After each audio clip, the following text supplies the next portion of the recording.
A lot more lane presence as well, as Nautilus is going to be opted in for. So Beryl not even interested in collecting the Rakan, because of course it's a lot more difficult to lock down the Zeri with a Rakan because she runs so fast. That could be a difficulty. Let's jump onto the Rift here for game number 2. With scissors, Talia surfing, it's all dangerous on the Rift. Oh, Jiwoo, no. This is not how we start this game off. No, he's fine. Don't worry. He's all right.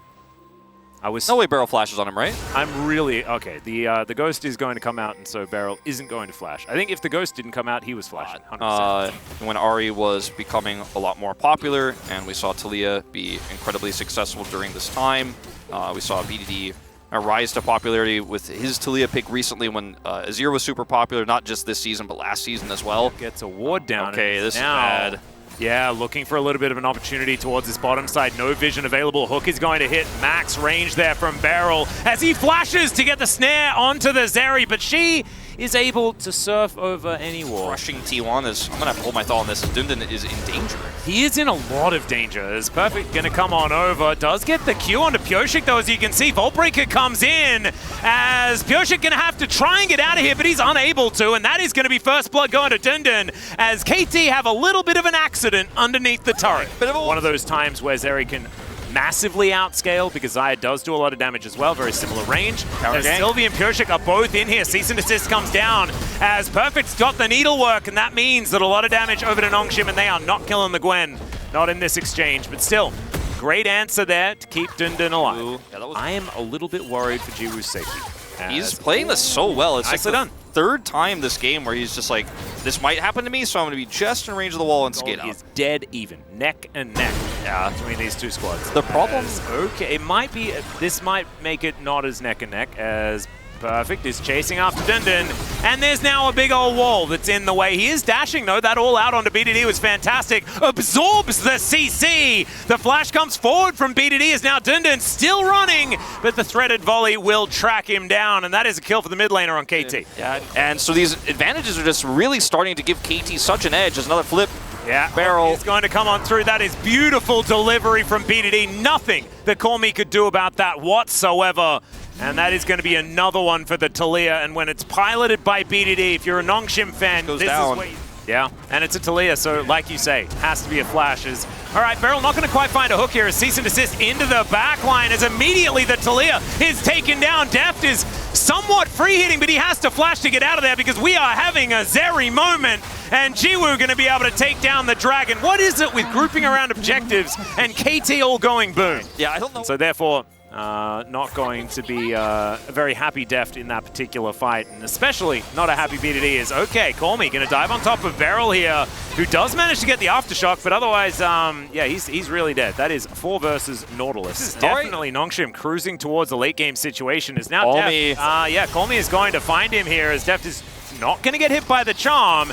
Now Callme is out of cooldown still. Deft is going to be in trouble. Does have to use the Featherstorm in order to avoid the Ahri. We mentioned already, if you have Ahri Vi and you're not using it in the mid game, then you're doing something wrong. And Nongshim, they're not doing anything wrong. Not yet, anyway. As Beryl, he's going to throw his anchor away, does have to use his ult onto Jiwoo with no one around. It's a decent seismic shove, but now Jiwoo's taking matters into his own hands. Deft, no Featherstorm, remember, and he does look for it, but he's not going to find it. Jiwoo down to about 100 as BDD gets to the relative safety of his turret, but does not find the seismic shove. Nongshim making this mid-game work. I thought for sure. KT so far today, as now Callme looking for that opportunity. Seismic shove on cooldown. Pyosik comes in to try and answer this though, as Callme's out of essence, but he's not out of teammates. Peter and Jiwoo making their way in as Jiwoo skates his way towards wrapping around from the enemy red buff, and KT, the map kind of shrinking on them is what I can feel. Nice dash from Jiwoo, not going to get jump scared by Beryl here. As the Weaver's Wall, not going to do anything. I think that relied on that hook landing. Beryl and BDD trying to get this communication sorted out. We mentioned already that ult plus seismic shove combo is really important. Beryl does find a hook there, but that seismic shove, that's not going to hit Beryl. That's not going to move him back as Featherstorm going to lift Deft up into the air, but then he has to fall all the way back down to the death chamber. You actually have follow-up, but you don't, and Jiwoo's there. He's going to press R. All right, speaking of pressing R, Sylvie is going to press it onto this Gwen, who I think had managed to make her way out of the game. Vision control right now for Nongshim. Yeah, and Nongshim had their AD carry in the bottom lane. They will spot this out, but this is a fair bit of damage going into the Baron. Call me now. Moving on over, teleport in from Dindin, and perfect, he's already shown up, so it is going to be a 5v5. In goes Call Me, but he gets hooked! There's the seismic shove combo, finally they find it! It is going to be the Baron locked up, and now Jiwoo, is this going to be the Zeri moment as he flashes? I don't know about that one, and he's torn apart by the Viego! Now the all-out from Dindin, but I just don't think it's going to be enough! No and way. Everything you can do, I can do better, Wolf, I guess is how this one goes. Because Nongshim were in complete control, just like KT in game 1. And then a Baron, and then it's all gone. Maybe now the game's going to be over in 3 minutes and Nongshim win. I don't know about that. I think this is a different scenario. BDD going to get the shove here. He's totally fine. He actually wins these. Pyoshik's here. Dindin is in a lot of trouble. Yeah, he's running out of dashes this time around. He does see what's ahead of him, but I don't know about that because he's walking the wrong direction, ladies and gentlemen. Deft is now towards this top side. He's going to be able to take down this inner turret.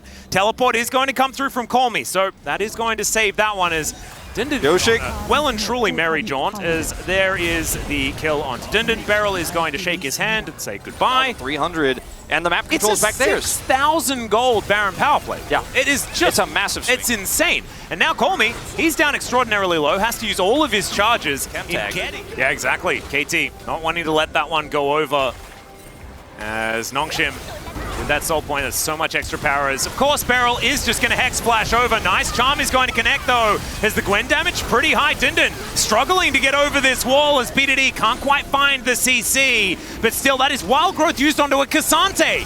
And so now Jiwoo so much more vulnerable, and they just give up the Chemtech Drake. But really smart from Nongshim because they can. They can give up as many of these as they want unless it's 4. And yeah, he's really hurting them. Sylvie going to spot this ward. BDD not going to be able to find the shove. Pyosik chasing after him. Oh my god! Okay, perfect. That's a lot of damage. Yeah, if he gets to stack a Q on him, he will take half his health bar. So it's really about spacing as KT are once again to start the Baron. But this time Nongshim are much closer. And Call Me does have teleport. Yep, so does Perfect, so they can follow. But look, it's just gone. It is just wiped out. The Extendo Beam almost made it, but KT just kind of highway robbery, and in goes Sylvie. Cease and Assist comes down, but Def just puts him away. The Viego's taken out, though. There's the ulti from Jiwoo. Has to flash out immediately. The all-out, the change position. That was so weird, but there's the Featherstorm as Def tries to get underneath the turret. Flashes out of the way, but Jiwoo is still up and still so dangerous. My god, BDD almost does it, but it is not enough, and it's a Quadra for the Zeri. There's the moment you were talking about, Wolf. It just keeps happening, man. This game feels so predictable to me. Of trying to front to back and blow somebody up. You just need time if you're KT with this Gwen and the Talia Liandry's damage. Well, there's a Weaver's Wall, and Pyosik not going to be able to steal away the Drake, as the Heartbreaker did bring him in there, thankfully. Oh, the Charm! It is going to go wide, as now Deft has to use the Featherstorm, but then Cease and Assist is going to come through. The Zeri's going to lock him down, and now it is just all Nongshim. Protect the Jiwoo is the thing, and the GA was put to great use there, as we could see. BDD going to be wiped out. That's a triple kill.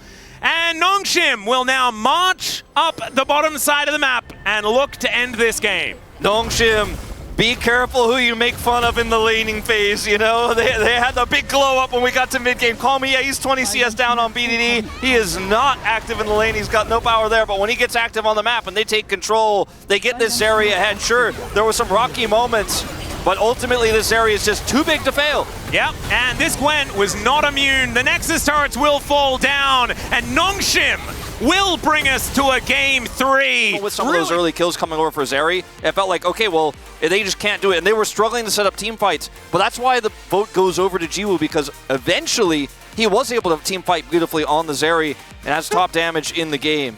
And look at that, 7,000 gold swing there as KT were able to take that sneaky Baron. And I think that's why...